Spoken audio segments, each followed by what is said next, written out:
Vamos falar agora de uma estrutura que é extremamente importante. Porque eu comecei com o núcleo, André, você, em vez de começar de fora para dentro, você começou de dentro para fora. Comecei falando do núcleo, tá? Vamos falar agora da estrutura que é comum aos organismos eucariontes e aos... O eucarionte pegou na minha língua. É comum aos organismos eucariontes e aos organismos procariontes. Eucariontes e procariontes, tá? Então prestem atenção, a gente vai falar agora de membrana plasmática. Membrana plasmática. Vocês lembram que eu falei das intempéries, né? Vocês lembram que eu falei que o ambiente é perigoso para quem é unicelular, até para nós mesmo ele é perigoso. Vai para a praia sem passar um sundown não pode falar, né? Porque é propaganda. Vai para a praia sem passar um protetor solar, você vai ver a cor que você vai ficar. O ambiente quer te matar o tempo inteiro e ele também vai querer matar as suas células. Então a gente precisa de uma estrutura que contenha o citoplasma. Tá? Que faça com que aquele gel onde estão as organelas, onde está o nosso DNA, fique contido dentro de um ambiente controlado. Essa estrutura é a membrana plasmática. Tá? Então a membrana plasmática ela vai ter as seguintes funções. Vamos dar uma olhada aqui. Membrana plasmática. Por que eu estou colocando aqui não só de eucariontes e de procariontes? Tá? As funções para esses dois são a mesma. Comunicação com o meio externo é a primeira função dela. A célula ela precisa se comunicar com o meio externo. Esse meio externo, quando a gente fala, a gente pode chamar de meio extracelular, tá? Em organismos complexos, em organismos pluricelulares, a gente chama de meio intersticial também. A gente vai falar muito disso aí lá nos cursos de fisiologia e de anatomia humana, tá? Então, essa célula, ela precisa ter meios, ela precisa ter maneiras desenvolvidas para que ela consiga se comunicar com o meio externo e com outras células, tá? Ela faz isso a partir de mecanismos moleculares internos no citoplasma e a partir de algumas estruturas presentes na superfície da membrana plasmática. Essas estruturas de comunicação com o meio externo a gente vai chamar genericamente de glicocálice. Glicocálice, tá? O glicocálice ele é formado por proteoglicanas, ou na verdade por glicoproteínas, ou seja, proteínas associadas a carboidratos, e essas proteínas associadas a carboidratos, elas vão estar na superfície da membrana plasmática, tá? Vamos voltar aqui. Eu já vou mostrar para vocês qual que é a estrutura da membrana plasmática, com um pouquinho mais de detalhe, para vocês conseguirem entender justamente de onde vêm essas funções e o que gera essas funções da membrana plasmática, tá? Então, comunicação com o meio externo é o que gera essa comunicação das células com o meio externo.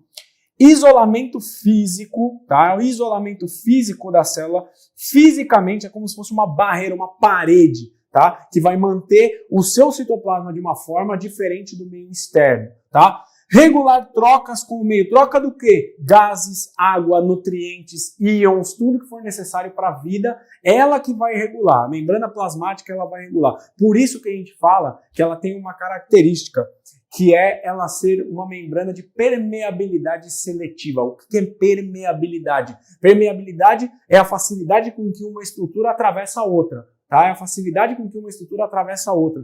Então as estruturas elas passam facilmente pela membrana plasmática das suas células? Não. Algumas passam. Por exemplo, o oxigênio. O oxigênio ele passa facilmente para dentro da sua célula. Tá? Outras não. A glicose e alguns outros tipos de estruturas moleculares maiores, eles vão ter dificuldade para acessar as suas células. Por isso a célula tem que ter estruturas adaptadas para trazer esse material para dentro ou para manter esse material do lado de fora. Tá? Outro ponto interessante aqui, suporte estrutural. Suporte estrutural, manutenção da estrutura daquele ser, manutenção da estrutura da célula como um todo. Então, comunicação com o meio externo, isolamento físico, regulação das trocas com o meio e suporte estrutural são as principais funções da membrana plasmática, tá? Olha só como que é a carona de uma membrana plasmática, o esquemão de uma membrana plasmática de uma célula. Olha que interessante. A membrana plasmática, ela é constituída por uma dupla camada de fosfolipídios. Tá vendo aqui, Isso aqui é um fosfolipídio. A gente tem um aqui e o outro aqui. São duas camadas de fosfolipídio, né? Esse desenho que a gente mostra aqui, né? Que assim, que tem uma cabecinha e duas perninhas, isso é um fosfolipídio, tá? Essas membranas, então, elas são formadas por uma dupla camada de fosfolipídio, tá? Esses fosfolipídios, eles têm esse nome porque eles têm uma longa cadeia de carbono, que são essas perninhas que vocês viram na imagem, e um átomo de fósforo na sua região que a gente vai chamar de cabeça dessa molécula. Então, uma cabeça com um átomo de fósforo e longas cadeias de carbono. Que são lipídios? Lipídios são gorduras, tá? Lipídios são gorduras. Lipídios formam óleos, formam ceras, formam gorduras. Gorduras, óleo, cera, geralmente isso se mistura com a água? Não, né? Dificilmente. Pega o óleo lá, pega o azeite, joga na água, você vai ver que ele forma uma esfera, né? Você pega esse azeite e joga, ele forma uma esferinha ali dentro da água, né? Por quê? Porque ele não se mistura, tá? Eles são immiscíveis, né? A gente chama esse tipo de substância de hidrofóbica, tá? Então, essa cadeia de carbono, essa cadeia lipídica, ela é hidrofóbica, ela não se mistura com a água, tá? Como a célula está envolvida por um meio aquoso, tá? 60% a 70% do seu corpo é água, grande parte da vida hoje depende de água, depende de um meio aquoso, tá? Então, como a célula está envolvida nesse meio aquoso, esses lipídios, eles tendem a fugir da água, das moléculas de água. Então, da mesma forma, se você pegar um óleo e jogar numa panela, você vai ver que ele imediatamente se junta formando uma esfera. É o que acontece com a membrana plasmática. A gente tem duas camadas de lipídio, uma delas a gente tem duas camadas de fosfolipídio e as cabeças desses fosfolipídios, elas ficam viradas para fora, tá? Em contato com a água. Enquanto que essa região hidrofóbica, que é o lipídio, que é a gordura, ela vai ficar para dentro. E a célula vai ter esse formato que é próximo do circular, mas não todas. As células têm formatos completamente diferentes e aí a gente vai ver uma estrutura que é o que gera e o que mantém esse formato das células, tá? Então essa explicação foi importante para vocês entenderem que essa dupla camada, no meio da dupla camada, a gente vai ter uma camada de gordura, que são os lipídios. E na superfície, a gente vai ter os fosfatos, tá? O fósforo, os átomos de fósforo, que são amigos da água, tá? Que são, a gente chama de hidrofílicos, tá certo? Então a gente vai ter uma dupla camada que tem uma região central que é hidrofóbica e as regiões superficiais, tanto para dentro da célula como para fora, que são hidrofílicas. Isso gera, já por si só, uma camada protetora ao redor do citoplasma. Tá? Isso impede que vários tipos de substâncias atravessem a célula inadvertidamente, porque muitas delas não conseguem não conseguem passar por essa barreira de lipídios, por essa barreira de gordura que é formada na membrana plasmática, tá? Então, olha só, dupla camada de fosfolipídios em um arranjo que a gente vai chamar de mosaico fluido, um arranjo chamado de mosaico fluido. Ele foi proposto por esses dois caras aqui, o Singer e o Nicholson, dois pesquisadores. Eles propuseram esse tipo de arranjo, principalmente porque ele é fluido porque essa camada de gordura ela não é sólida. Tá? Ela não é uma cera, ela tem uma fluidez, tá? E ele é um mosaico porque não existe só essa camada de gordura ao redor da célula, não é meramente uma camada de dupla de fosfolipídios e só isso. Se vocês olharem aqui no desenho, vocês vão ver que eu tenho, proteínas associadas à nossa membrana plasmática, alguns outros lipídios, no caso aqui alguns esteroides, tá? Que também, os esteroides também são utilizados pelo corpo para fazer alguns tipos de hormônios, tá? Algumas glicoproteínas, que são glicoproteínas, são carboidratos, aqui representados por essas bolinhas, aqui também tem algumas bolinhas, tá vendo? Esses aqui são carboidratos associados a proteínas, essas proteínas, essa proteína que faz essa hélice aqui, que vocês estão vendo, tá? Que eu acabei de apagar aqui. Então, olha só, e a membrana plasmática, ela não é só, então, essa camada de gordura, essa dupla camada de fosfolipídios. Ela tem muitas outras estruturas que estão associadas a elas. E esses pesquisadores, eles fizeram uma proposta de que, na verdade, existia, então, uma substância fluida, e no meio dessa substância fluida teria algumas proteínas, alguns carboidratos, que estariam o tempo inteiro se movimentando sobre ela. Tá? O tempo inteiro. Pensa assim, na superfície da piscina, sabe a superfície da piscina? Quando você joga um monte de boia, é a mesma coisa, é como se fosse isso a membrana plasmática. E o interessante é que isso depois, com o desenvolvimento de novas técnicas de observação, novas técnicas de tecnologia, aquilo que eu já falei, de tecnologia associada às ciências, né, como eu já falei para vocês lá no começo da aula, que se conseguiu comprovar esse mosaico fluido, né? Então, na verdade, demonstraram que esses pesquisadores eles estavam praticamente certos, né? O modelo ele é funcional e ele é compatível com a realidade. Vamos dar uma olhada aqui só mais uma vez. Lembra aquilo que eu falei para vocês? Aquele fato da membrana plasmática ela controlar o que entra e o que sai, que a gente chamou de permeabilidade seletiva, né, que ela tem essa capacidade de selecionar o que entra e o que sai. Então, em grande parte, essa seleção é feita por essas estruturas aqui. Vocês estão vendo que isso aqui parece um canal? Parece um canal, não parece? Então, essas proteínas de membrana, né, essas proteínas da membrana plasmática, são o que vão gerar essa capacidade da membrana de escolher o que entra e o que sai. Tá? Então, a função da membrana plasmática que a gente viu aqui atrás, ó, de regular trocas com o meio, de se comunicar com o meio, ela vai ser gerada por essas proteínas aqui, tá? Essas proteínas aqui. Existem outras proteínas aqui, como eu já mostrei para vocês. Então, ó, tudo que está representado em azul aqui, ó, isso aqui, são proteínas, tá? Algumas dessas proteínas, vocês estão reparando que elas estão só de um lado, como essa aqui, ó, ela só está no lado interno da célula, né? Elas podem ser proteínas onde estão ancorados os filamentos do citoesqueleto, tá? Então, esses filamentos que a gente está vendo aqui, que a gente vai falar daqui a pouco o que é o citoesqueleto, são alguns filamentos de proteína que servem para ancorar essa membrana plasmática, para manter o formato das células, tá? Os esteroides que estão aqui, eles servem para deixar essa membrana um pouco mais próxima de um gel, então elas deixam ela um pouco menos fluida, tá? Um pouco menos fluida, tá? E essa glicoproteína aqui que eu estou mostrando para vocês, ela é uma glicoproteína de comunicação com o meio externo. Vocês estão vendo que ela atravessa a membrana e ela tem carboidratos dentro e fora? Esse tipo de glicoproteína aqui, ele recebe um sinal do lado de fora e passa esse sinal para dentro da célula. É um meio de comunicação entre o meio externo, que é essa região aqui, e o meio interno, que é o citoplasma, que é essa região que a gente está vendo aqui. Tá certo?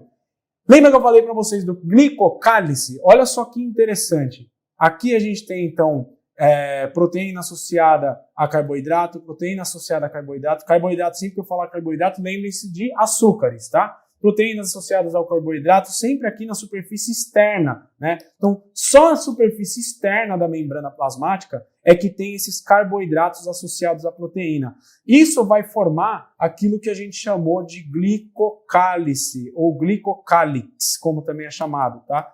Glicocálice. Isso é um C, tá? Glicocálice, tá? É toda essa região aqui, é toda essa associação de proteínas com carboidratos do lado de fora da célula, toda essa associação do lado de fora da célula.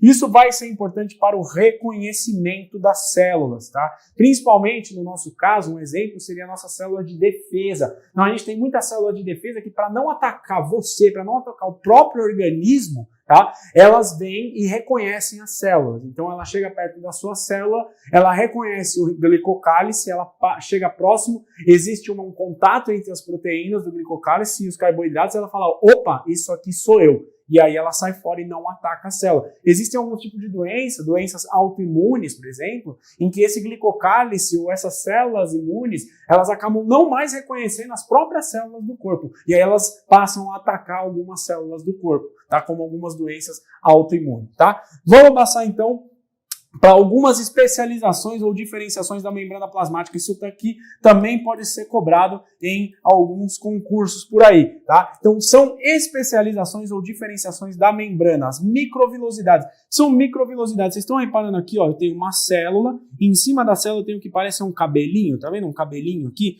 Então, isso, na verdade, são projeções da membrana plasmática, como se fosse isso aqui, ó. A célula está aqui, eu tenho essas projeções em cima da membrana plasmática. Essas microvilosidades, elas estão associadas a um aumento da superfície de contato dessa membrana plasmática. Então você tem aqui um tipo de superfície, na hora que eu projeto essas microvilosidades para fora, eu aumento a área disponível para absorção. Onde existem microvilosidades no seu organismo?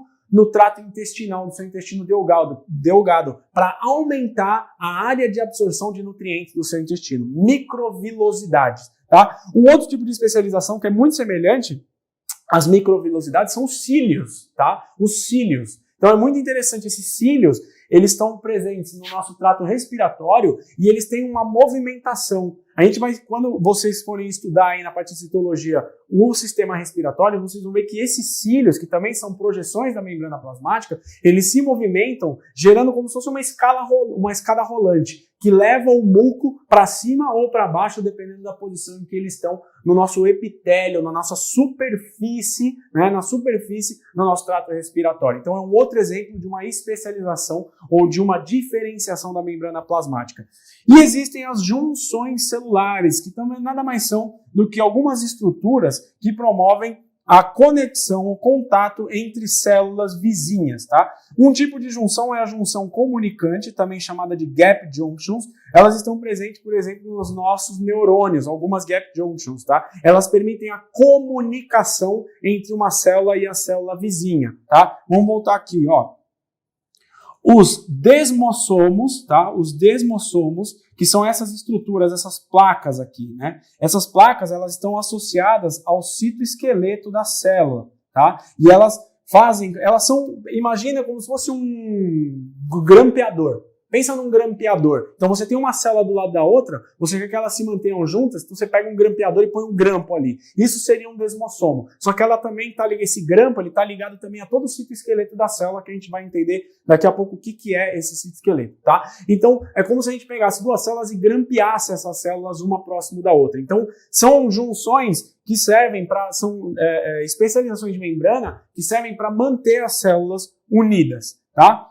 Junções de oclusão também, chamadas de tight junctions, ou junções de oclusão, são essas daqui, tá? Essas junções, elas já são junções formadas por proteínas, essas bolinhas seriam proteínas, que ligam uma célula a outra, gerando um ambiente impermeável. Então, aqui já seria como se você pegasse uma célula que está do lado da outra, em vez de você grampear com os grampos, que a gente vai chamar de desmossomos, você colasse uma célula na outra. Então, é como se você costurasse uma célula na outra. Então, é uma junção muito mais forte e que impermeabiliza o meio extracelular. Então, se eu fizer, isso aqui é uma célula, isso aqui é outra, e se eu fizer uma junção de oclusão nessa região, isso me garante que esse meio aqui seja diferente desse meio aqui, tá? Nada do que tiver daqui de fora vai conseguir passar para aqui, para esse lado entre as células. Então, ela é um tipo de junção muito mais forte, tá? Muito mais poderosa, entre aspas, assim, no sentido de isolamento, do que as junções comunicantes, tá certo?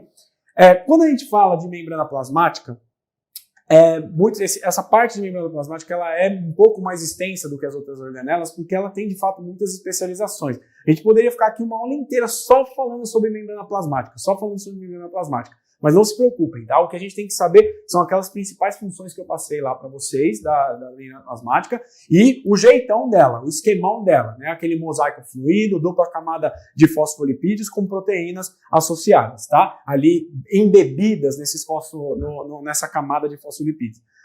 Então a gente precisa de um meio para que as estruturas ou as substâncias que estão do lado de fora da célula, no meio extracelular, passem para dentro da célula, para o citoplasma, tá? Esse meio de transporte ele pode ocorrer de duas formas. Ele pode ocorrer de uma forma natural, que a gente vai chamar de transporte passivo. Passividade, nesse caso, não tem nada a ver com vontade. A célula não tem vontade de que aquilo entre, mas aquilo entra. Não. Tem a ver com gasto de energia, tá? Gasto de energia. Então, quando a gente fala em transporte passivo, o que a gente quer dizer, o que nós biólogos queremos dizer, é que a célula não vai gastar energia com esse tipo de transporte, tá? Ele ocorre de acordo com gradientes de concentração. Ou seja, pode ser que, dependendo, a gente vai mostrar alguns aqui, mas pode ser que ocorra de um meio mais concentrado para um meio menos concentrado, tá? Gradientes de concentração é o que geram os transportes passivos. E um outro meio de transporte intermembranar, né, entre a membrana, através da membrana, é o transporte ativo. Ativo, pensa em atividade, quando a atividade é gasto de energia, tá? Transporte ativo, eu tenho gasto de energia por parte da célula. A célula vai utilizar suas reservas energéticas para que aquele transporte aconteça. Vamos dar uma olhada nos detalhes desses tipos de transporte. Então, eu falei para vocês aqui, ó, transporte passivo e transporte ativo. O transporte passivo ele pode ocorrer por difusão, por osmose ou por uma difusão que a gente vai chamar de difusão facilitada, na qual há a atuação da célula, mas ainda não há gasto de energia, tá? Nesse caso aqui, de energia da célula, que não há gasto de energia, tá? E a gente vai ter as modalidades de transporte ativo, né? O transporte ativo pode ocorrer por canais proteicos. Lembra que eu mostrei para vocês quando a gente viu aquela figura da membrana plasmática, aquela proteína azul que parecia um canal, parecia um buraquinho ligando o lado externo e o lado interno? Então, canais proteicos. Um exemplo mais clássico de canal proteico que a gente tem, bombas de sódio e potássio. Já vou mostrar para vocês o que é isso e por que elas existem. Exocitose, tá? Então, o processo de saída. Exocitose, o processo de saída de alguma coisa da célula, faz parte do transporte ativo. E processo de endocitose, cito, tudo que tem cito é célula, endo para dentro, tá? Exo para fora da célula. Endocitose, tá? Que pode ser fagocitose, pinocitose ou endocitose mediada por receptores. Vamos olhar cada um desses tipos de transporte. Transporte passivo é muito importante para entender o transporte passivo, a gente entender que quimicamente, existe uma tendência das substâncias de ocuparem espaços. Tá? Então, essas substâncias elas tendem a ocupar espaço. Aí entra conceitos de energia livre, conceitos de entropia, entalpia, aí é uma doideira. Tá? Mas o que a gente tem que saber é o seguinte, existe essa tendência de substâncias ocuparem espaços nas quais elas não estão presentes. Quer um exemplo? Pega uma bacia bem grande na sua casa, aí, quando você estiver de boa, pega uma bacia bem grande mesmo, bem grande, tá? Enche ela de água, tá? Aí você pega um copo de sal e você põe só de um lado da bacia, só de um lado. Imediatamente pega do outro lado da bacia um pouquinho daquela água e dá um gole. Você vai ver que aquela água ali ela não está tão salgada. Aí você deixa lá. Deixa aquela bacia lá por 1, 2 dias. Aí depois você pega aquela mesma água naquele mesmo lugar que você pegou a primeira e dá um gole. Você vai ver que ela está salgada. Foi mágica? Não. O sal que você colocou de um lado, ele passou a ocupar todo o ambiente que ele não estava presente antes, tá? Como que ele fez isso? Por um processo que a gente chama de difusão. Difusão nada mais é do que o transporte, né, uma movimentação de solutos, o transporte de solutos, tá? No caso do nosso exemplo, o soluto, ele é o sal. Numa solução, o sal, nesse caso, foi o soluto. Então, é o transporte de solutos ou de substâncias de um meio mais concentrado para um meio menos concentrado. Tá? Então eles vão migrar de uma região mais concentrada para um meio menos concentrado com o objetivo de se chegar a um equilíbrio, tá? Para que aquela concentração que estava antes contida em uma determinada região consiga abarcar ou chegar em todas as demais regiões do nosso ambiente. Tá? Então isso ocorre com praticamente todas as substâncias, isso vai acontecer. É algo físico-químico, é comum isso acontecer. Tá? Isso faz parte da natureza, é natural. Então, olha só o exemplo que eu dou aqui. Lembra o exemplo que eu falei para vocês da bacia? Olha só, eu joguei uma determinada substância em uma determinada região, em um invólucro contendo, por exemplo, água, né? Vamos dizer que isso aqui azul é água, e depois de um tempo, olha o que acontece. Esse soluto ou essa substância, que pode ser o sal, por exemplo, sal de cozinha, né? Ele ocupou todo o ambiente, toda a região aqui foi ocupada por ele. Isso ocorre naturalmente, óbvio que depende de temperatura, depende de alguns tipos de algumas características, mas ele ocorre naturalmente. A isso a gente vai chamar de difusão. Esse processo é o processo que chama difusão, tá? O que seria a osmose? O que seria a osmose? A osmose, ela é um tipo especial de difusão. É um tipo especial de difusão, na qual quem vai se movimentar é a água. Então aqui a gente não tem movimentação no nosso exemplo, né? No nosso exemplo da bacia, não é o sal. Não é o sal que vai se movimentar, mas é a água que vai se movimentar. Como que isso acontece? Eu preciso ter uma separação, tá? Então eu preciso ter uma membrana que seja permeável somente à água para separar dois determinados ambientes. Tá? Separando esses dois determinados ambientes, se eu colocar eles em contato em um meio fluido qualquer, por exemplo, na água, né? Vamos colocar dois recipientes em contato em um meio fluido qualquer, e em um lado deles eu tenho uma concentração maior de sal, por exemplo, que a gente está usando esse exemplo. E a gente separa esses ambientes com a membrana semipermeável. O sal não vai conseguir migrar de um lado para o outro da membrana, fazendo esse processo de difusão que a gente falou. Mas a água vai. Só que a água ela não vai do meio mais concentrado para o menos. Senão aquele meio mais concentrado vai ficar mais concentrado ainda. O que acontece é que a água sai do meio menos concentrado para o mais concentrado. Pensa que a natureza quer gerar equilíbrio. Tá? A natureza quer equilibrar essas concentrações. Então a água ela vai ser puxada de um lado para o outro, do lado menos concentrado para o lado mais concentrado. A pressão com que a água vai exercer, nessa membrana semipermeável e no outro recipiente é o que a gente chama de pressão osmótica, que a gente falou lá na frente, que pode alterar as células, não só células procariônicas, mas também células eucariontes. Tá? Então, a pressão osmótica pode alterar uma célula? Pode.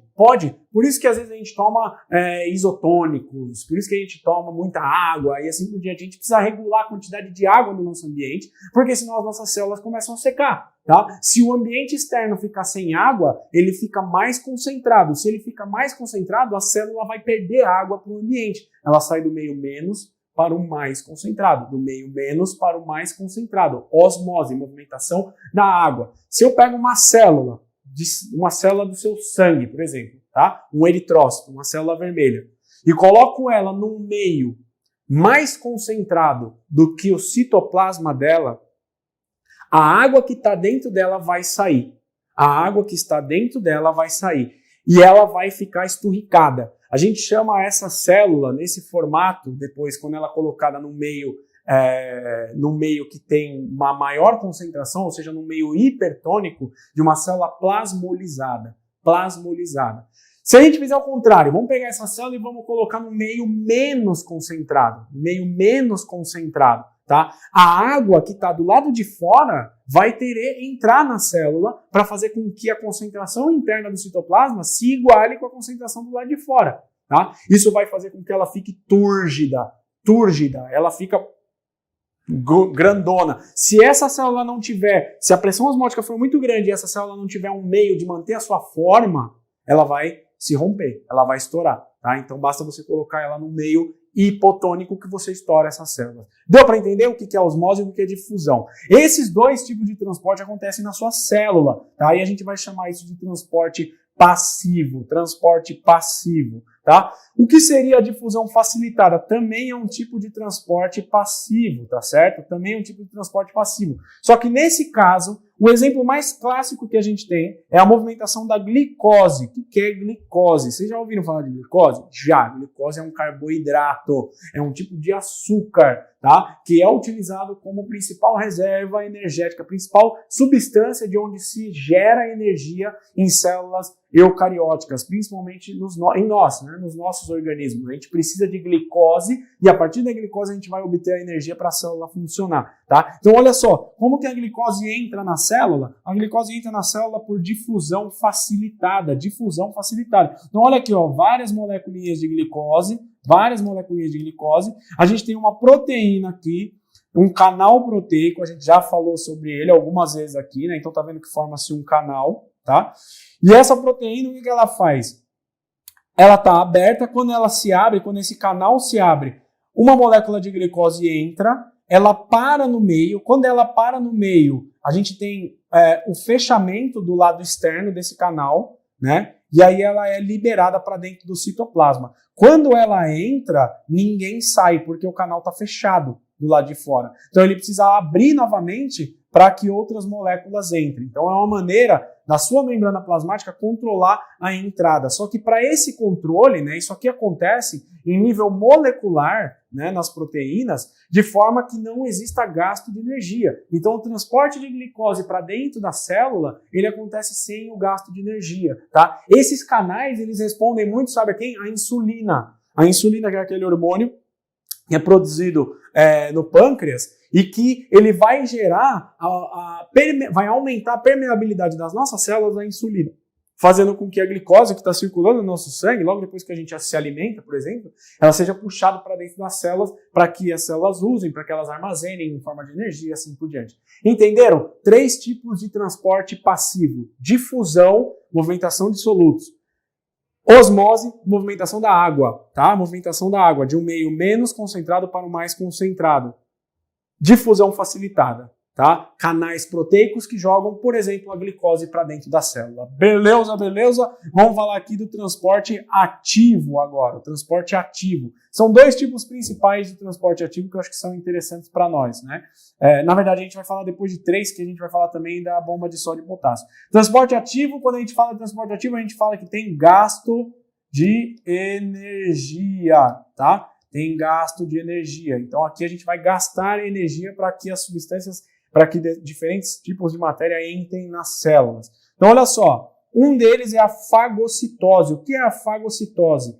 É uma capacidade que as nossas células têm, algumas das nossas células têm, de englobar algumas partículas, tá? Então, elas abraçam, elas englobam algumas partículas, internalizando essas partículas, tá? Geralmente são partículas bastante grandes. Quem faz isso? Por exemplo, alguns leucócitos, tá? Algumas células de defesa do nosso organismo. Então, quando tem uma bactéria que invade o seu organismo, uns macrófagos, por exemplo, que a gente vai falar lá na frente quando falar de tecidos, tal, sistema imune, vocês vão estudar os macrófagos, eles englobam as bactérias, eles englobam substâncias grandes e colocam elas para dentro da célula. Depois que elas são englobadas, vem um vacúolo, vem uma esfera, vem uma membrana, uma vesícula, se liga a esse material que foi englobado e lança ali algumas proteínas digestivas que vão destruir aquele material, tá? Esse processo é chamado de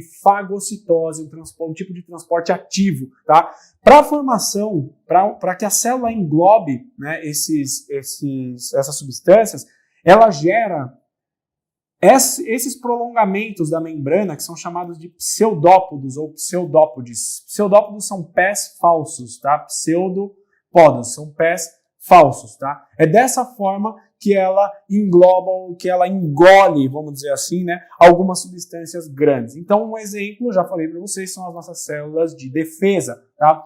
Um outro processo é a pinocitose, tá? Lembrando que aqui a gente está falando, né, de processo de entrada, tá? De endocitose, tá? Entrada de material na nossa célula. Então a gente já falou da fagocitose.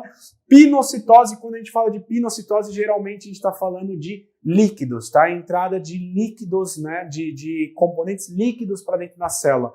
Fagocitose mais comum para componentes sólidos, pinocitose mais comum para componentes líquidos. Elas entram por invaginações da membrana. Então é como se a membrana plasmática ela fizesse isso aqui, ó. Ela vai vindo para dentro, aí ela se abre como se fosse um saco para dentro e depois ela se fecha, tá? Então ela faz isso, ela vem para dentro e faz isso, ó, blum, e forma uma esferinha que coloca lá para dentro algum tipo de substância em um meio junto com o meio fluido extracelular. Tá? Então, olha só um exemplo de pinocitose. A gente tem as invaginações da membrana plasmática formando uma vesícula para dentro do citoplasma. Também associada aqui, tá? Para lembrar, a pinocitose geralmente é associada a líquidos, tá? A endocitose de líquidos e aqui na fagocitose de sólidos, tá certo? Próximo tipo de transporte ativo, mais clássico que a gente tem por aí, que a gente mais verifica, é a bomba de sódio e potássio. Por quê? Sódio e potássio são dois íons, né? O sódio está presente, por exemplo, no sal de cozinha, no cloreto de sódio. Potássio também, a gente tem o cloreto de potássio, que é um outro tipo de sal, mas que às vezes vem um pouquinho em menor quantidade, tá? No sal de cozinha. Mas o que é importante sobre esses dois íons? O sódio, que é representado por Na, né? E o potássio, que é representado pela letra K. O potássio ele tem uma concentração interna dentro da célula, no citoplasma, maior do que do lado de fora. Ele também existe do lado de fora, mas a concentração dentro da célula ela é maior. O sódio ele tem uma concentração externa maior do que a interna. Externa maior do que a interna. Lembra que você tem que comer sal. Se você tem que comer sal, então você vai tirar sal do meio externo. É uma maneira, um método mnemônico para vocês lembrarem de onde está a maior concentração do que. Então, sódio está do lado de fora, potássio está do lado de dentro da célula. Se essas concentrações são diferentes, lembra que eu falei da difusão? Lembra que eu falei da difusão para vocês? A tendência é que o sódio entre na célula e que o potássio saia da célula, porque a concentração dele do sódio é maior do lado de fora e menor do lado de dentro, e do potássio é o contrário. Tá? Então a tendência é que eles passem pelas membranas de uma maneira por meio de difusão. Tá? Então existem mecanismos nas células, nas membranas plasmáticas, no qual há gasto de energia, ou seja, são transportes ativos, nos quais canais proteicos, utilizando energia, utilizando o ATP, que a gente vai falar mais para frente, colocam o sódio para fora da célula. Lembra, para você lembrar, mas quem sai? Sódio sai. Sódio sai. O sódio é retirado da célula por meio desses canais proteicos e ao mesmo tempo que ele é retirado da célula, o potássio é colocado de volta para dentro. Então olha aqui o esqueminha, tá? Olha aqui o esqueminha de uma bomba de sódio e potássio. Olha aqui o sódio sendo retirado da célula por um canal proteico. Essa figura que vocês já viram, dupla camada lipídica, portanto a gente está olhando aqui para a membrana plasmática. Isso aqui está representando um canal, né, uma proteína que seria um canal de sódio e potássio, uma bomba de sódio e potássio. Então olha só, o sódio vai ser retirado do meio interno da célula, tá? E colocado para fora da célula. Aqui, ó, tá vendo? E no momento que ele é colocado para fora da célula, o potássio ele é colocado para dentro da célula. Tá vendo aqui, ó? Então, sódio sai da célula, potássio entra na célula. Potássio entra na célula e o sódio sai da célula. E para que isso aconteça, para que esse canal proteico funcione, existe gasto de energia, tá? Existe gasto de energia, gasto de ATP, que a gente vai falar um pouco mais para frente quando a gente falar de mitocôndria e de processo de obtenção de energia das nossas células. Tá certo, galera? Vamos fazer um exercício, então, para a gente fixar um pouco essa matéria? Vocês deram uma lida aí? Isso caiu na prova de auxiliar de necro no Unesp em 2014, tá? Então, ó, o transporte da maioria das moléculas e íons para dentro e fora da célula necessita da atuação de proteínas que compõem a membrana plasmática. A figura mostra um esquema no tipo de transporte celular de moléculas e íons. Moléculas e íons, tá? Olha só a figura, ó, moléculas que serão transportadas. Tem um monte de molécula aqui de um lado, no meio externo, e aqui é o meio interno, o citoplasma. E uma proteína transportadora. Viu só como eu não menti para vocês, como são representadas essas proteínas transportadoras? Então a gente tem uma proteína transportadora que vai captar uma dessas moléculas, tá? Captar uma dessas moléculas e jogar para dentro da célula, tá? E o que é interessante aqui, olha só, um detalhe. Quando ela joga uma substância para dentro da célula, aqui nesse caso, ela se fecha do lado externo, ou seja, ela não permite que outras substâncias entrem na célula, tá? Vocês lembram que eu falei para vocês desse detalhe? Eu falei para vocês desse detalhe quando eu falei do transporte da glicose, tá, para dentro da célula, tá? Vamos voltar aqui rapidinho só para vocês darem uma olhada lá. Olha só.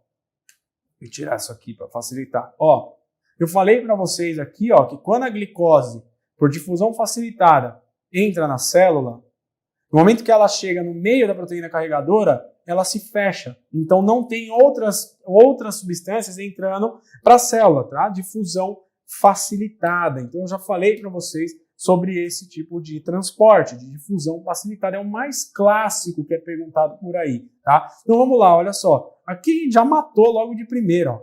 Difusão facilitada. Tá? Então, o tipo de transporte denominado difusão facilitada. Difusão ativa? Não, negativo. Né? Se a gente está falando do transporte de glicose, né, no qual a gente tem uma proteína que abre e depois que se fecha, né, que se abre, desculpa, de um lado e depois se fecha para a passagem de somente uma molécula por vez, então não é a difusão ativa. A difusão simples não, que a gente já conversou, lembra da difusão do sal de cozinha, que a gente conversou já, não é. Seria um processo de endocitose. Na verdade, aqui, se você for pensar bem, a endocitose ela está associada a processos ativos, tá? Então, como é uma difusão facilitada, a gente está falando de algo que é passivo, não tem gasto de energia, tá? Então, não é a endocitose também. E a osmose não também, porque a osmose a gente já falou que é a movimentação da água, tá? É a movimentação da água. Resposta. Olha a resposta aqui. Chablau, é a letra A. Tá certo? Todo mundo entendeu aqui. Resposta é a letra A. vamos tocando o nosso barco. Bom, então a membrana plasmática ela é cheia de particularidades aí. Vocês entenderam, a gente falou também dos transportes que estão associados a esse tipo de membrana. E é importante que vocês reconheçam bem esse sistema, vocês viram a maneira como isso é cobrado nas provas. Esqueminha, tal, bateu o olho, viu que é a membrana plasmática, você já consegue matar de cara, tá? Então agora a gente vai falar do citoplasma, ou seja, aquele material que está contido ali pela membrana plasmática. A gente falou que a membrana plasmática ela separa a célula em dois meios. O meio, ela separa a célula do meio externo. Tá? Então a membrana plasmática separa a célula, ela é uma barreira física contra o meio externo.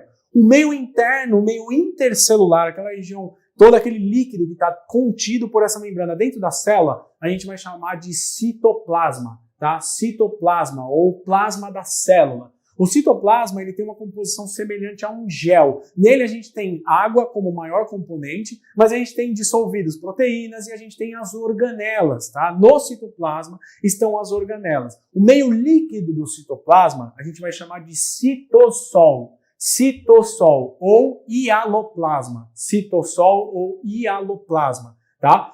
E ele se diferencia das organelas, que vão ser as estruturas da célula com funções específicas. Então vamos dar uma olhada aqui, ó. Citossol ou hialoplasma, é dessa forma que ele é expresso, é uma solução de água, de proteínas, de íons, nutrientes e gases, tá? Solução de água, proteínas, íons, nutrientes e gases. Tem uma composição de um gel, tá? Parece um gel. Aí é uma substância que é chamada de coloide, tá? Ó, e as organelas, que são estruturas que têm funções específicas. As organelas elas podem ser divididas em dois grandes grupos. Organelas membranosas e organelas não membranosas. Só para vocês verem aqui uma diferença, né, de representação, aqui eu tenho uma célula eucariótica animal, né, e aqui eu tenho uma célula eucariótica vegetal, tá certo? As principais diferenças entre elas, a gente já tem uma comentada até agora, mas olha só, parede celular em célula vegetal, parede celular em célula vegetal.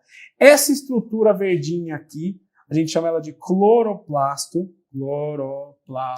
tá? Que vai ser o que vai gerar, vai fazer os processos de fotossíntese, tá? E a gente tem também aqui essa região grande aqui, que não é o núcleo, tá? Isso aqui representado, a gente chama de vacúolo. Vacúolo. Esse aqui é um C, tá? Vacúolo, tá? Então essas são as principais estruturas que diferenciam célula animal de célula vegetal. Cloroplastos, ou plastídeos, né? Vacúolo e parede, e aqui a parede vegetal, né? A parede celular de celulose, né? De celulose, porque células procarióticas, vocês viram agora há pouco também, tem essa parede celular, tá? Então olha só, vamos falar primeiro das organelas não membranosas, ou seja, organelas que não são formadas por membranas, tá? A gente tem então o citoesqueleto. O citoesqueleto geralmente ele é representado dessa forma aqui, tá? Ele vai ter uma função estrutural muito importante nas células. Os ribossomos, que geralmente são representados como pontinhos escuros, tá? Ao redor, principalmente do núcleo ou dos retículos endoplasmáticos. E os centríolos, tá? Centríolos, essas são as principais que a gente vai estudar hoje. Os centríolos são essas estruturas aqui, ó, tá? São estruturas perpendiculares e cilíndricas, que a gente vai estudar um pouco mais à frente também aqui, tá? Então, por que a gente chama isso de organelas não membranosas? Porque elas não são formadas por membranas, não são contidas por membranas. Elas são, em geral, estruturas proteicas que têm funções específicas dentro da célula, ou seja, são estruturas formadas por proteínas, tá? Vamos dar uma olhada aqui, então, no que seria o citoesqueleto, para começar. Citoesqueleto, então, eles estão envolvidos na manutenção da forma e na movimentação de organelas. Cara, se a gente for pensar na célula, a gente precisa imaginar, ele tem esse nome, né, essas estruturas proteicas, não à toa, né? O citoesqueleto ele é literalmente o esqueleto da célula, ele mantém essa célula com um formato estável, tá? E elas são estruturas, né, essas proteínas que compõem o citoesqueleto são estruturas bastante dinâmicas, né? Elas se movimentam, né? E elas geram movimento também. Então pensem no citoesqueleto como uma grande rede de filamentos proteicos que está dentro da célula. Querem ver o citoesqueleto? Olha aqui, ó. Tá vendo essa figura aqui? Tudo que tem amarelo, né? Tudo que tem de amarelo aqui, ó. Esse amarelo que está no citoplasma, em vermelho aqui é o núcleo, tá?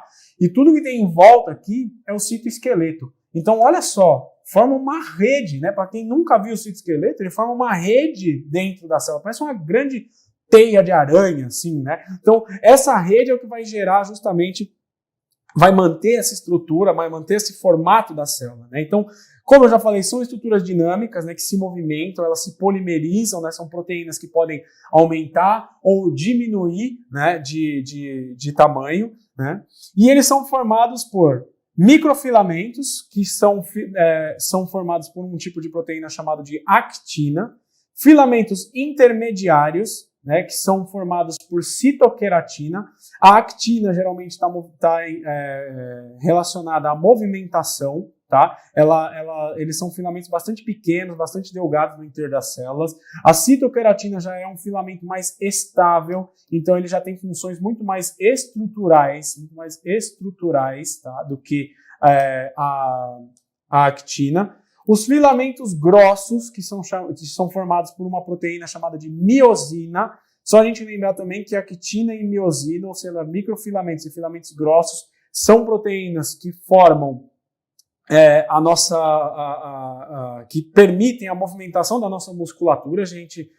Quem estiver aí buscando, quem for estudar a parte de fisiologia e anatomia, a gente vai falar bastante dessas duas proteínas, quando for falar de músculo.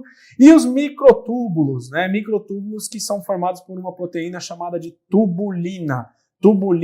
Os microtúbulos que estão envolvidos na divisão celular e na movimentação de organelas. Então, o microtúbulo dentro das células, ele auxilia na divisão celular. A gente vai ver que ele é formado a partir de um centro que é chamado de centrosomo, que é o que controla esses microtúbulos. Os microtúbulos são extremamente dinâmicos, eles aumentam e diminuem de tamanho, promovendo o movimento de organelas. Essas organelas que estão dentro da célula, né, principalmente vesículas, principalmente lisossomos, por exemplo, que a gente vai falar um pouco mais à frente, eles se movimentam ancorados em microtúbulos, tá? Então são proteínas que vão se polimerizando e empurrando ou trazendo as moléculas, as organelas que estão dentro da célula. Pensa como se fosse uma grande malha, né, uma grande rede de escadas rolantes, os microtúbulos. Eles vão carregando as organelas por dentro daquele interior que é o citoplasma, tá certo?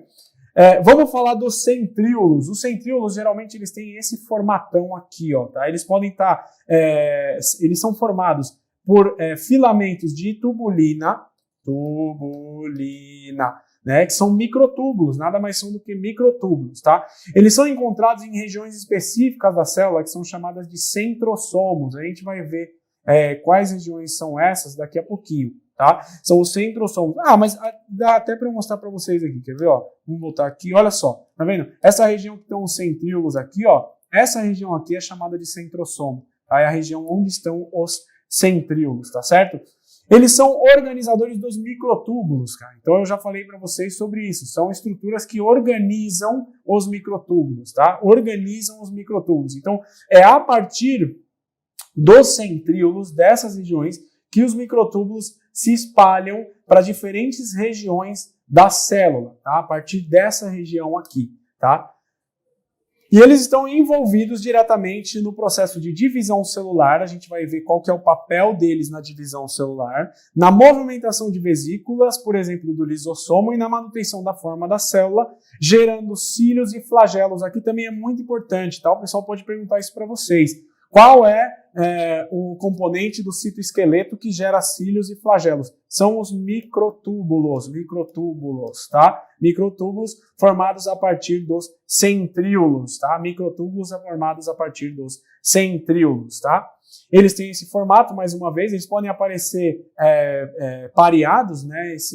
Esses cilindros aqui, né, eles têm exatamente esse formato que eu estou mostrando para vocês aqui. Eles podem aparecer pareados ou podem aparecer perpendicularmente dispostos, como está nessa imagem aqui que eu mostro para vocês, tá?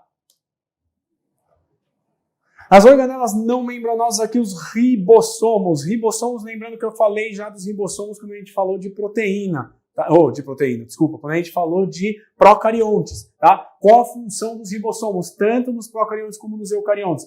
Síntese de proteínas, formar proteínas, montar proteínas. É para isso que serve o ribossomo, para montar as proteínas, para gerar as proteínas dentro das nossas células, dentro das células de organismos procariontes, como bactérias também, tá? Então, eles são formados por proteínas mais um tipo especial de RNA que a gente chama de RNA ribossômico. Onde mais a gente vê esse RNA ribossômico, que eu já falei para vocês? No nucleolo, tá? A região dentro do núcleo. No nucleolo é uma região que é rica em RNA ribossômico, que vai formar os ribossomos, tá? Os ribossomos, eles são gerados por duas grandes subunidades, tá? Subunidades de quê? De proteínas. Então, ribossomos tem duas grandes subunidades de proteínas e também de RNA ribossômico associado, tá? De fato, o ribossomo ele não funciona se ele não tiver associado a ele um tipo especial de RNA que a gente chama de RNA ribossômico. Mas para nós aqui, o que importa é saber que ribossomos são formados por duas subunidades de proteínas mais RNA ribossômico. Tem como função principal síntese de proteínas, fazer proteínas, gerar proteínas. Eles podem ser encontrados livres no citoplasma, bastante raro, tá? Bastante raro, muito mais em procariontes do que em eucariontes, tá? Em eucariontes é difícil ver ribossomo livre no citoplasma. Ou ligados ao retículo endoplasmático, que a gente vai falar já já que estrutura que é essa. Então a gente tem aqui um desenhão, um esquemão de um ribossomo, tá? Em geral, esses ribossomos, eles podem também ser representados como algumas bolinhas nas nossas provas, né? Então podem aparecer como bolinhas ou como dessa forma aqui, ó, como se fossem duas bolinhas unidas, assim, tá vendo? Ó? Duas bolinhas unidas. Então seriam os nossos ribossomos, tá certo? Produtores de proteínas associados ao retículo endoplasmático. Organelas membranosas, a gente vai ter na nossa célula eucariótica as seguintes organelas membranosas. A gente vai ter mitocôndrias, que a gente já vai conversar um pouco sobre ela, que a gente tem elas espalhadas no citoplasma, tá? Tem esse formato aqui. Lisossomos, que são vesículas geralmente encontradas próximo ao complexo de Golgi, que também é um outro tipo de emaranhado de vesículas, né? Peroxissomos, que são outros tipos de vesículas diferentes dos lisossomos em termos de conteúdo, tá? E o retículo endoplasmático, que geralmente está próximo do núcleo. A gente já falou isso quando a gente foi falar de núcleo lá atrás, quando a gente começou a nossa aula sobre as organelas.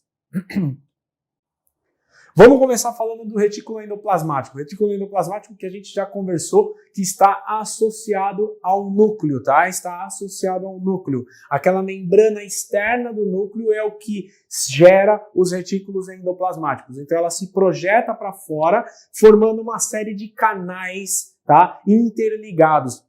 O retículo endoplasmático é como se fossem túneis dentro da célula, né? São membranas que formam túneis ou canais. Esses túneis, essas regiões internas, são chamadas de cisternas. A região interna é chamada de cisterna. Tá? Mas o que a gente tem que saber é que o retículo endoplasmático forma canais por onde serão transportadas alguns tipos de moléculas. Mas não só isso. Tá? A gente tem dois tipos de retículo endoplasmático. Um que é completamente liso, se a gente olha ele no microscópio, ele é liso, e um que está associado a ribossomos, que a gente vai chamar de retículo endoplasmático granular, retículo endoplasmático rugoso ou ergastoplasma.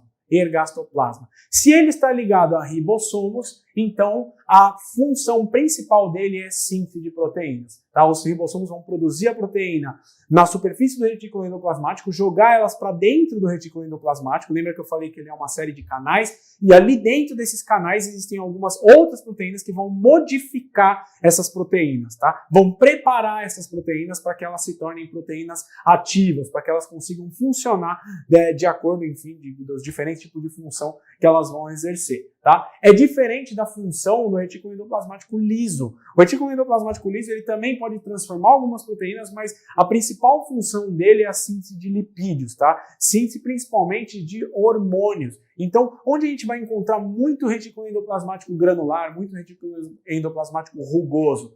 Células hepáticas, por exemplo. Células do fígado, tá? Células que produzem muitas enzimas, que produzem muitas proteínas. Células do pâncreas. células do pâncreas, que produzem muitas enzimas digestivas, tá?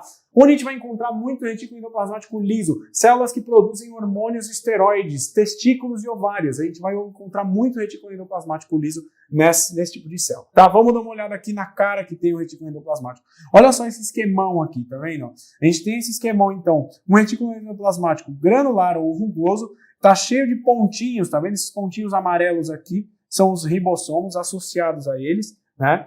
Aqui a gente está mostrando esses ribossomos e o retículo endoplasmático liso, né, que é essa região aqui. Veja que eles estão ligados, tá? Esse sistema de canais aqui, né, que são formados pelo retículo endoplasmático, eles estão ligados, eles estão interligados, formando realmente uma rede de canais no interior da célula, né? Olha como eles são representados também, uma outra forma de representação aqui. Aqui a gente está praticamente em 3 dimensões aqui, né, uma coisa meio psicodélica.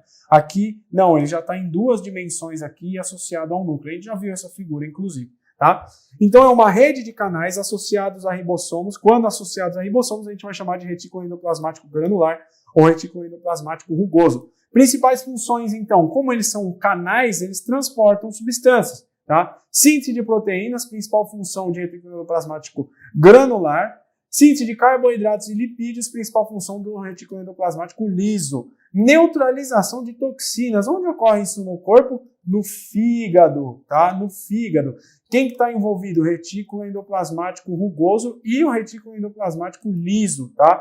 Para neutralização de toxinas. Então, quando você toma um fármaco, quando você toma algum remédio e ingere esse remédio que você ingeriu, ele vai passar direto lá, vai ser absorvido pelo seu intestino, vai passar para o fígado e ele vai ser metabolizado, ele vai ser destruído, entre aspas, no seu fígado e vai ser para que o seu corpo consiga excretar esse fármaco, esse remédio, essa toxina. No fígado, então, a gente tem muito retículo endoplasmático rugoso que vai pegar essa substância e vai metabolizar essa substância. Como que vai entrar no fígado? Pode ser que entre, por exemplo, por endocitose, né? Endocitose, no caso, uma pinocitose. Então, essas células do fígado, elas não vão jogar os pseudópodes e abraçar essas substâncias porque elas estão diluídas no seu sangue, tá? Então, elas vão entrar por pinocitose, que a gente chamou, né? A gente já falou da pinocitose, vão formar vesículas dentro das células do fígado e essas vesículas vão se fundir ao retículo endoplasmático, liberando as toxinas lá dentro.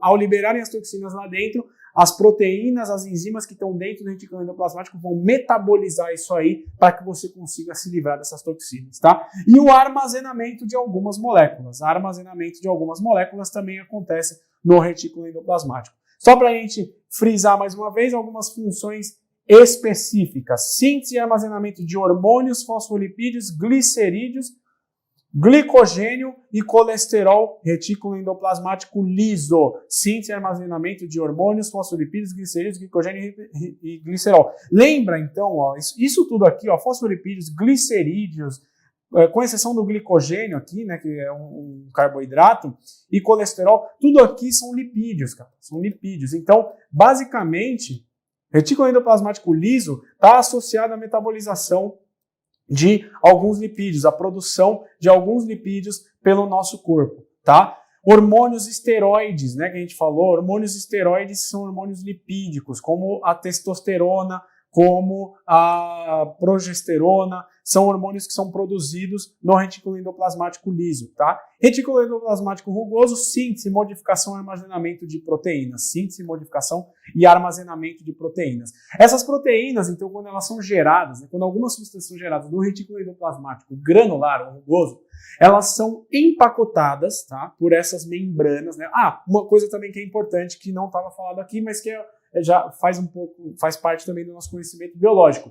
O retículo endoplasmático, junto com a próxima organela que eu vou começar a falar para vocês, ele é responsável pela manutenção da membrana plasmática, né? Lembra que eu falei que ele é uma estrutura membranar? Então, ele compõe algumas proteínas, ele produz algumas proteínas, essas proteínas se ligam a essas vesículas e na hora que essas vesículas saem para a membrana plasmática, elas passam a fazer parte da membrana plasmática. Então, uma das funções do retículo endoplasmático é formar e auxiliar na manutenção da membrana plasmática, tá? Então é importante a gente falar isso aí. Então, voltando aqui, desculpa. A formação, né, eu estava falando, as proteínas, então, elas vão ser sintetizadas pelos ribossomos dentro dessa rede de canais que é o retículo endoplasmático.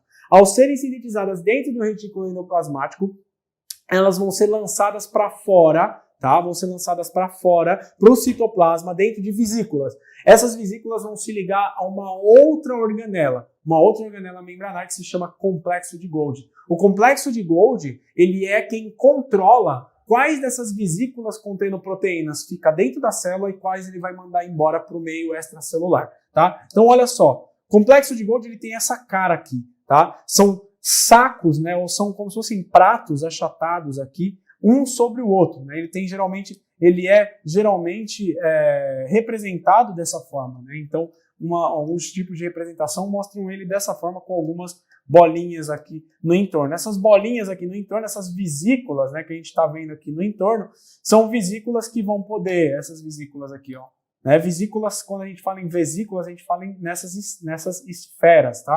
Que estão ao redor dele. Essas esferas que estão ao redor dele, elas vão poder ficar na célula ou vão poder sair da célula, tá? Então, quais são as funções do complexo de Golgi, que é esse cara que a gente está olhando aqui? Excreção de proteínas e glicoproteínas produzidas no retículo endoplasmático rugoso. Formar os lisossomos, que a gente já vai falar quem são vesículas digestivas. Renovar ou modificar a membrana plasmática. Falei para vocês, então, retículo endoplasmático granular ou retículo endoplasmático produz ali uma proteína membranar, ela passa para o complexo de Golgi modifica essa proteína e joga para a membrana plasmática. Na hora que ela chega na membrana plasmática, ela passa a compor a membrana plasmática. Tá? Então, renovação e modificação da membrana plasmática.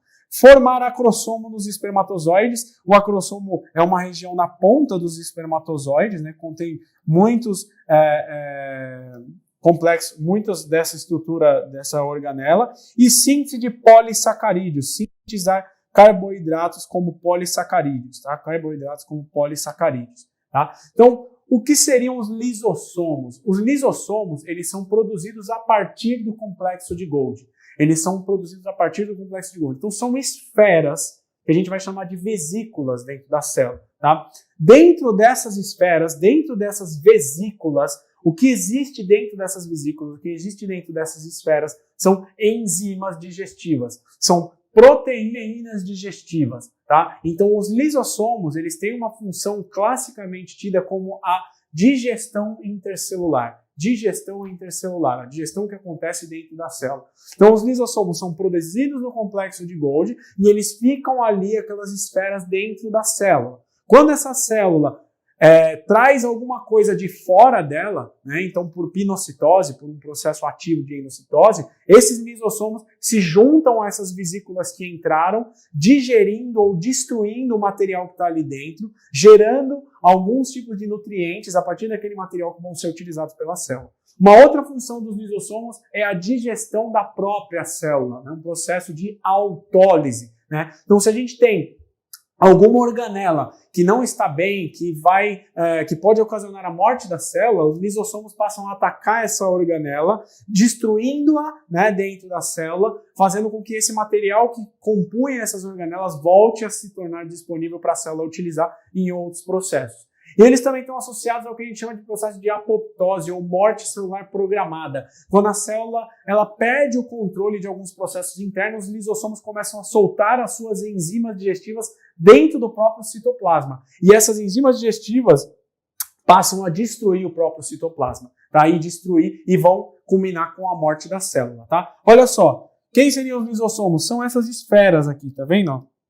Que a gente vai chamar na biologia de vesículas. Quais as funções do lisossomo?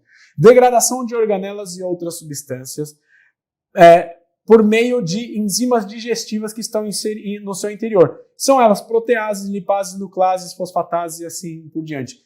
Sempre que a gente falar em biologia, em enzima, a palavra que vai identificar essa enzima, ela tem o ase, né? Esse sufixo ase no final, tá? E o prefixo geralmente indica quem que essa enzima digere, ou quem que ela ataca, quem que ela metaboliza, tá? Então, quando a gente fala em proteases, a gente está falando de enzimas que atacam proteínas, tá? Lipases, enzimas que atacam lipídios, gorduras e assim por diante, tá? Então, os lisossomos atuam na destruição de elementos endocitados pelas células. Falei para vocês já, né, como que isso funciona, então, por pinocitose, por exemplo, né, e na defesa do organismo contra agentes externos. Então, esses lisossomos, eles podem estar presentes também em células de defesa, nos leucócitos. Então, quando a gente tem uma infecção bacteriana, né, vai lá o nosso macrófago e engloba por fagocitose uma bactéria, essa bactéria vai formar aquele fagossomo, né, que é o corpo que foi englobado para dentro da célula, e os lisossomos se ligam a essa vesícula contendo a bactéria e começam a digerir ou destruir as células da bactéria. Tá certo? Um outro tipo de membrana, de organela membranosa, são os peroxissomos. Os peroxissomos, eles têm uma origem diferente dos lisossomos, tá? Os lisossomos, eles se originam no complexo de Golgi, que são esses sacos empilhados que eu acabei de mostrar para vocês. Os peroxissomos, eles são vesículas intracelulares também, né? São essas esferas que estão dentro da célula, mas elas contêm outros tipos de proteínas, outros tipos de enzimas diferentes dos lisossomos. Tá? Então, a principal função dos peroxissomos é metabolizar lipídios, tá? Metabolizar lipídios. Quando os peroxissomos, eles metabolizam os lipídios, nesse processo bioquímico, eles geram o peróxido de hidrogênio. Peróxido de hidrogênio que também é conhecido como água oxigenada. A fórmula é H2O2, peróxido de hidrogênio, tá? Ou peróxido de hidrogênio, enfim. O peróxido de hidrogênio ele é tóxico, tá? Ele pode gerar alguns radicais que vão atacar a célula, vão atacar o seu DNA, tá? Então, o peroxissomo ele tem uma enzima própria que chama catalase. A catalase ataca o peróxido de hidrogênio que ele mesmo gera, tá? Então, os peroxissomos estão envolvidos no metabolismo de lipídios e apresentam a enzima catalase para o ataque de peróxido de hidrogênio que eles mesmos geram, tá? Olha só, são vesículas que nascem de outros peroxissomos, então é diferente dos lisossomos, tá? Que nascem no complexo de Golgi. Ele tem uma capacidade de metabolização de ácidos graxos. Ácidos graxos nada mais são do que lipídios, tá? Gorduras, quando a gente fala em lipídio, que vai gerar o peróxido de hidrogênio e ele degrada o peróxido de hidrogênio utilizando a enzima catalase, tá? Outro tipo de organela membranosa. Vocês estão cansados, né? Vocês estão cansados. Fala pra mim que vocês não estão cansados ainda, né? A gente está chegando, estamos terminando agora as organelas. Parece sim, você fala, nossa, mas é muita coisa. Não é, cara. Você vai ver que não é.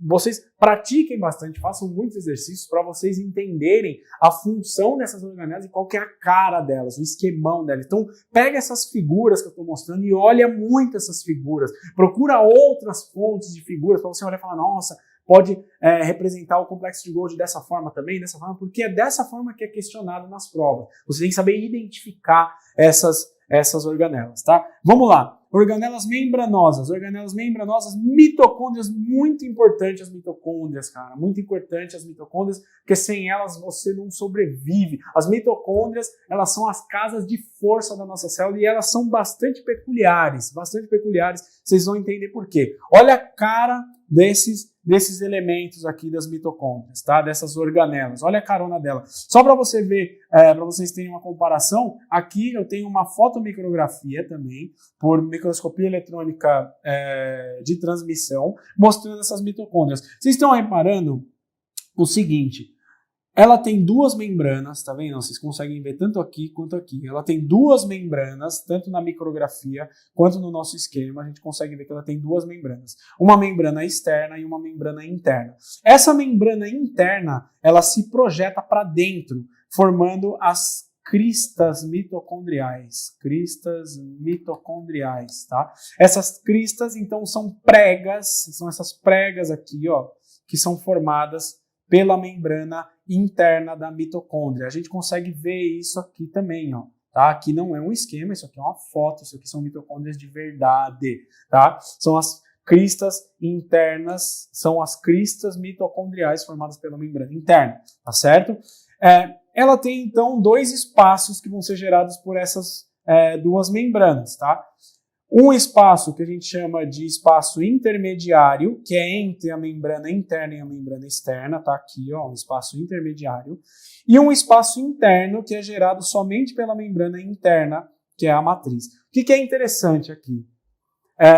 As constituições de proteínas dessas membranas e desses espaços são diferentes. Tá? Então, na matriz, a gente vai ter proteínas que estão envolvidas no processo de respiração celular. Tá? E essas proteínas, elas também vão estar presentes, acopladas na membrana interna. Então, na membrana interna, eu vou ter algumas proteínas que estão diretamente envolvidas em gerar energia, tá? Em gerar energia para as células, assim como na matriz, tá? Assim como na matriz, na matriz mitocondrial. Tá?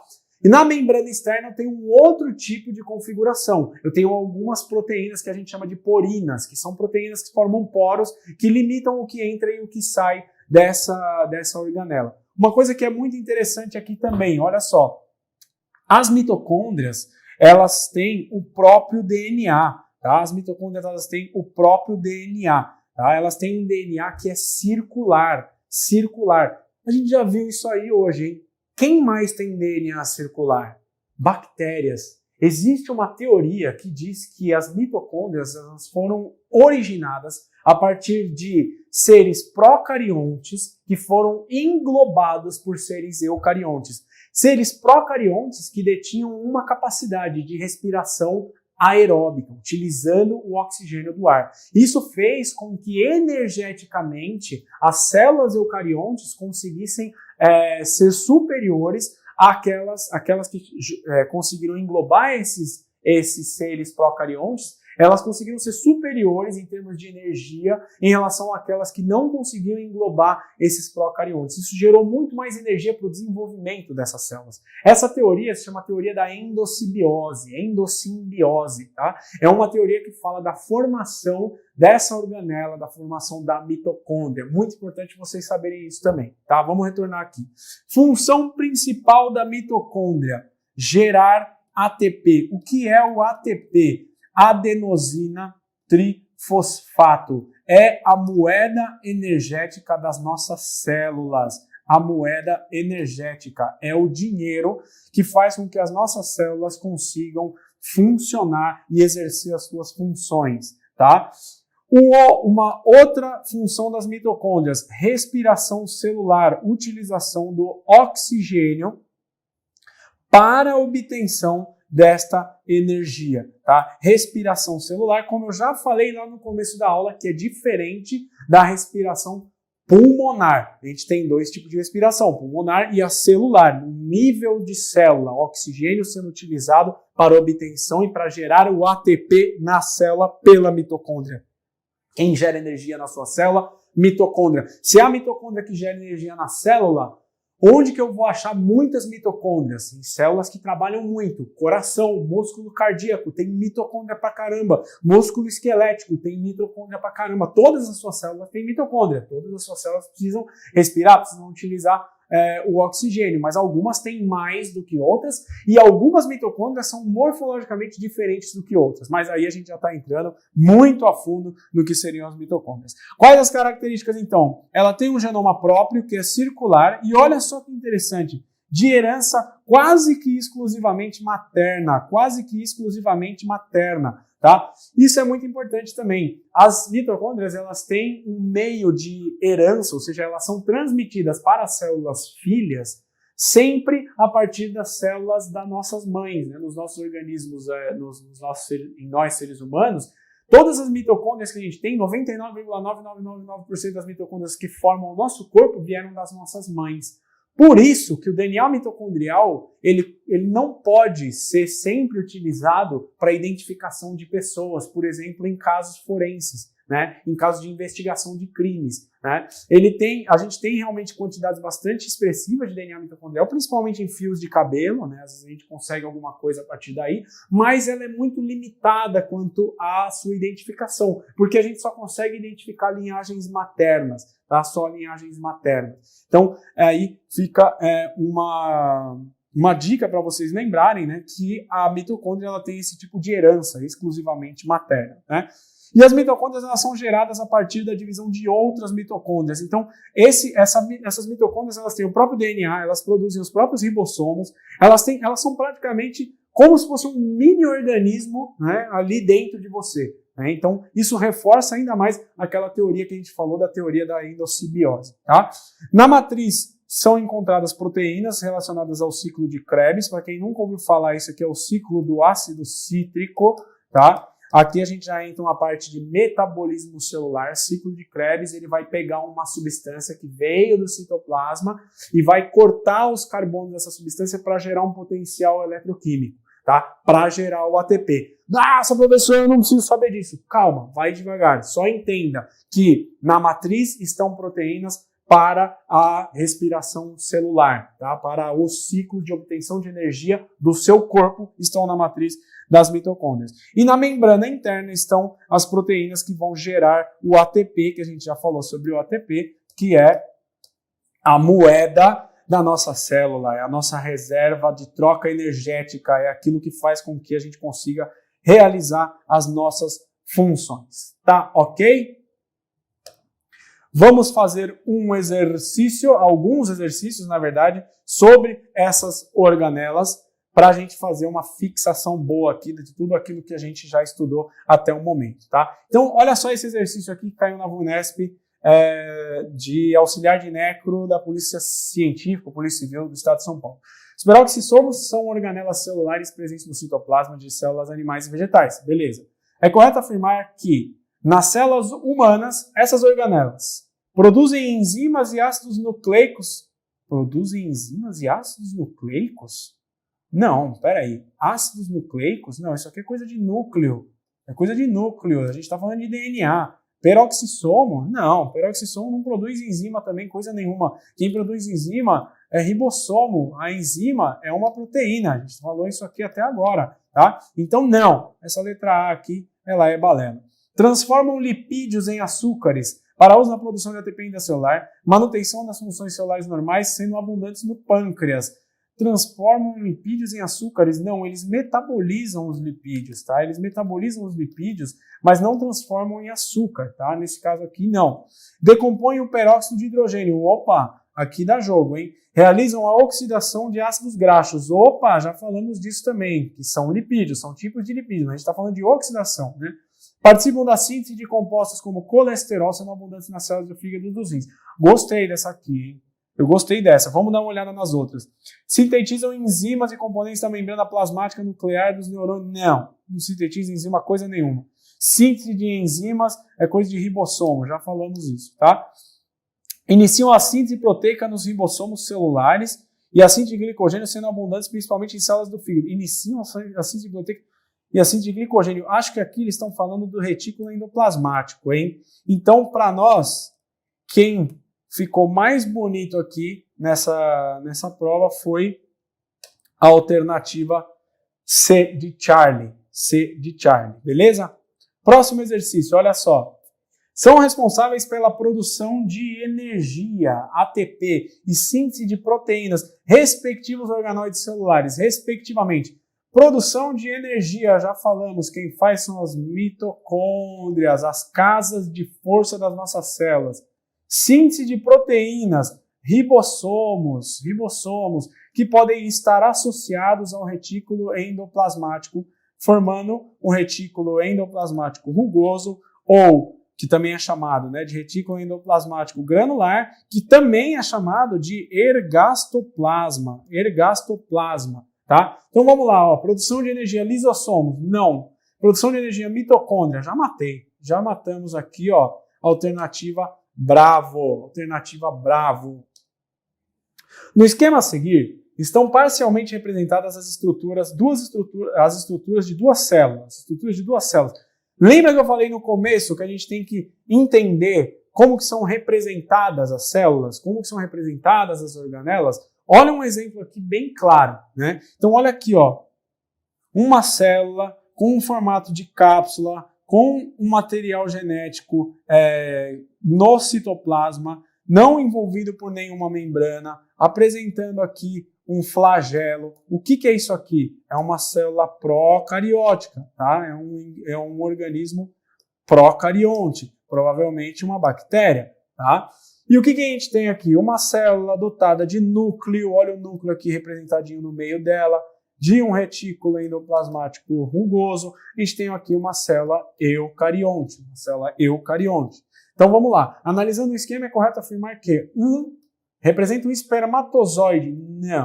Não é um espermatozoide só porque apresenta um flagelo? Não. O espermatozoide tem núcleo, ele tem outras estruturas aqui, outras estruturas celulares típicas de eucariontes. Não, isso aqui não é um espermatozoide.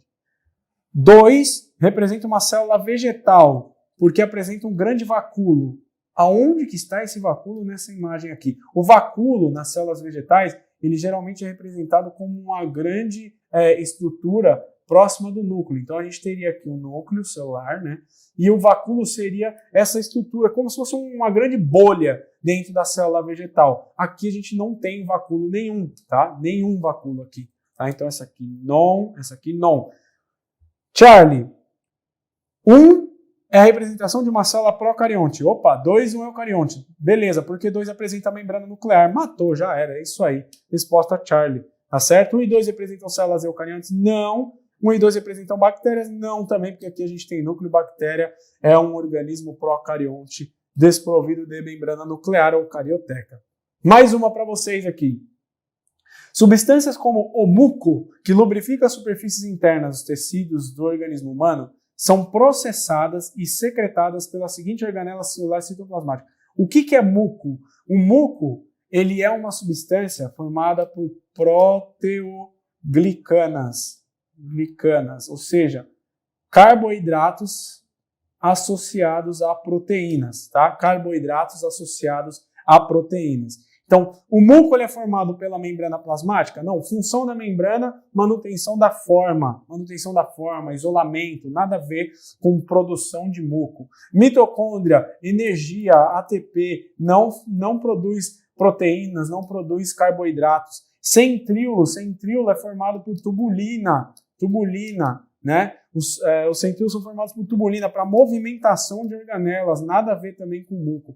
Complexo de Golgi, opa, aqui já dá jogo, hein? O complexo de Golgi, aqui a gente está falando já de uma alteração química de proteínas, montagem de determinadas estruturas, como por exemplo as proteoglicanas, e secreção celular por meio do complexo de Golgi. Lembra que eu falei, o complexo de Golgi ele decide o que vai ficar dentro ou o que vai ficar fora da célula. O que fica dentro a gente vai chamar de lisossomo. Aí o que vai para fora vai ser secretado, né? Então secreções geralmente envolvem o complexo de Golgi. E aqui o lisossomo, a gente está falando então de substâncias como muco, né? São processamentos e secretados. O lisossomo está envolvido na digestão celular. Resposta para nós aqui. Resposta delta, tá? Mais uma para nós, para a gente brincar aqui.